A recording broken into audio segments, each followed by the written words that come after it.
Parlons aujourd'hui de Jean-Baptiste Bessières, un maréchal d'Empire assez peu connu et pourtant extrêmement important. Né en 1768, il fait partie de la petite bourgeoisie. Lorsqu'éclate la Révolution française, il participe à la rédaction des cahiers de doléances de sa commune et devient commandant second de la garde nationale locale. En 1792, il est désigné par Joachim Murat, déjà l'un de ses amis, pour servir dans la garde constitutionnelle du roi. Il est malgré tout très vite licencié de cette garde constitutionnelle et réintègre la garde nationale. Malgré tout la Révolution, à laquelle il adhère, il conserve des idées catholiques et plutôt conservatrices. Il tente de défendre la famille royale lors de l'attaque du palais des Tuileries, mais évite la mort de peu en se réfugiant chez le duc de la Rochefoucauld. Après ces événements, il intègre le 22e régiment de chasseurs à cheval, qui se trouve déployé à la frontière espagnole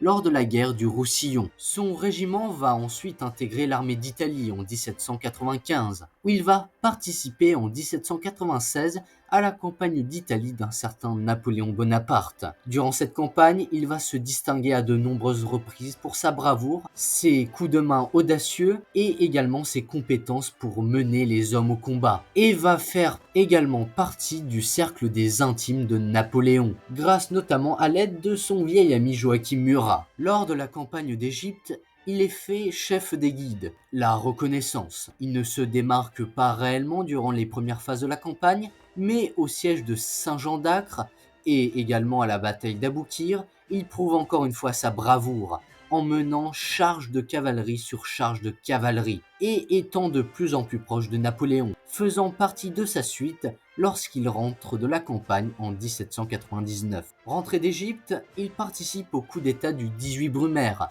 où il accompagne Napoléon. Puis, sous le consulat, il est fait chef en second de la garde consulaire, où il participe à la bataille de Maragot, menant une charge décisive lors de la contre-attaque de Dessay, commandant en personne la cavalerie de la garde consulaire, où il se couvre de gloire en prenant nombre de drapeaux et de canons. Pour son courage, pour ses compétences, pour ses qualités de meneur d'hommes, il est promu par Napoléon en tant que général de division. C'est un avancement extrêmement rapide pour un jeune officier, mais il le mérite bien, ayant prouvé à de maintes reprises ses compétences, sa bravoure et sa fidélité envers le premier consul.